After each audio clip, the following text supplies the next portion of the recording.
नमस्कार, आप लोग कैसे हैं? उम्मीद है सब कुशल मंगल होगा और आप हमारी उम्मीद पर खरा उतरेंगे। चैनल को सब्सक्राइब कर दीजिए। पिछले कुछ सालों में भारत ने दुनिया भर में लोकप्रिय कई चीनी ऐप को प्रतिबंधित किया है, जिनमें टिकटॉक, जेंडर, पबजी मोबाइल जैसी मशहूर ऐप शामिल है। केंद्रीय गृह मंत्रालय की सिफारिश पर इलेक्ट्रॉनिक्स और सूचना प्रौद्योगिकी मंत्रालय ने 230 चीनी ऐप्स को बैन किया है। इन ऐप्स को बैन करने की वजह भारत की एकता और अखंडता को हो रहा नुकसान है। करीब 138 बैटिंग ऐप्स और 94 लोन ऐप्स पर सरकार ने तत्काल और आपातकालीन आधार पर बैन लगाया है। भारत सरकार की दो मिनिस्ट्री, इलेक्ट्रॉनिक्स और इंफॉर्मेशन टेक्नोलॉजी मिनिस्ट्री और होम मिनिस्ट्री के एक आधिकारिक बातचीत के बाद ये कार्यवाही की गई है। इन ऐप्स को संविधान IT एक्ट के सेक्शन 69 के तहत बैन किया गया है, जिसके अंदर भारत की एकता और अखंडता को नुकसान पहुंचाने वाली बॉडीज को बैन किया जाता है। अक्सर देखा जा रहा था कि ये ऐप्स कम मात्रा में कर्ज लेने वाले लोगों से जबरन वसूली करती है। लोन ऐप्स को चलाने वाली एंटिटी और कुछ लोग मोबाइल ऐप्स के जरिए इस तरह के काम करती है, जिससे मासूम लोगों को अपने जाल में फंसाकर उनका उत्पीड़न भी होता है। होता यूं है कि चाइनीज लिंक से जुड़ी ये ऐप्स भारतीय लोगों को काम पर रखती है और उन्हें इस काम को करने के लिए डायरेक्टर बनाती है। फिर ये ऐप्स जरूरतमंद लोगों को कर्ज देने के लिए लुभाते हैं। ये ऐप्स उनसे 300% तक का ब्याज लगाती है। अगर कोई लोन नहीं चुका पाता है तो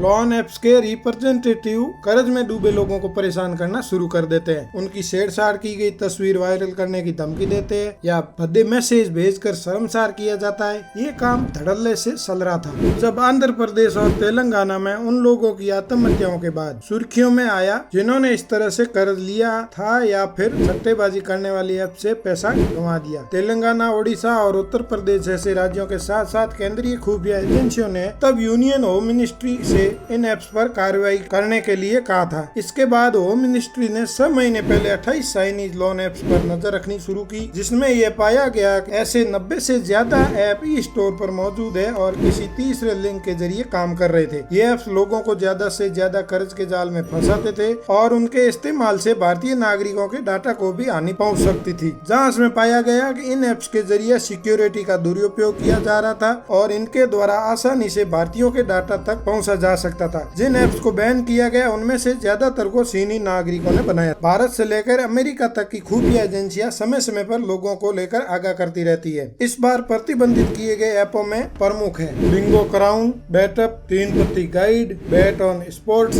1xBet, लोटस 365, रम्मी। इन ऐप्स का निर्माण विदेशों में होता है या विदेशियों द्वारा करवाया जाता है। फिर इन ऐप्स के ऑफिस भारत में खोलकर भारतीय एम्प्लॉय को रखकर भारी एडवर्टाइजमेंट और इन्फ्लुएंस करके लोगों को ज्यादा से ज्यादा जोड़ा जाता है। कम कर्ज को कम से कम समय में देने का वादा करके, जैसे कि 20 सेकेंड में 5000 का लोन, जैसे तैसे करके अगर कोई आदमी इनके जाल में फंस जाता है, उसके बाद उनका काम होता है कि जैसे तैसे करके लोन देने वाले ऐप मुश्किल में फंसे आदमी को फंसा लेते हैं और बैटिंग वाले ऐप किसी तरह से छोटे अमाउंट के लिए कन्विंस कर लेते हैं और छोटे अमाउंट से शुरुआत करते हैं। लोन देने वाले ऐप्स जरूरतमंद लोगों को टारगेट करते हैं जिनको रुपए की आवश्यकता होती है। लोन देने के बाद ये लोन ऐप्स फोन के डाटा को चोरी कर लेते हैं। फिर कर्ज पर 300% तक का ब्याज लगाकर हाइड टर्म्स के अंडर तरह तरह के फाइन लगाकर लोगों को ब्लैकमेल करते हैं या उनके रिश्तेदारों को फोन करके धमकाते हैं और लीगल एक्शन लेने का डर दिखाते हैं। इसके बाद कुल मिलाकर ओरिजिनल अमाउंट को 10 गुना तक बढ़ा दिया जाता है। इन ऐप्स का सिक्योर होने की कोई गारंटी नहीं है, क्योंकि इनमें से ज्यादातर ऐप खोलते ही ये अनसिक्योर वेबसाइट पर ले जाते हैं या फिर थर्ड पार्टी वेबसाइट पर ले जाते हैं। इस तरह की वेबसाइट से बचने का एक ही उपाय है कि आपको पता रहे कि कौन सी वेबसाइट सिक्योर है और कौन सी वेबसाइट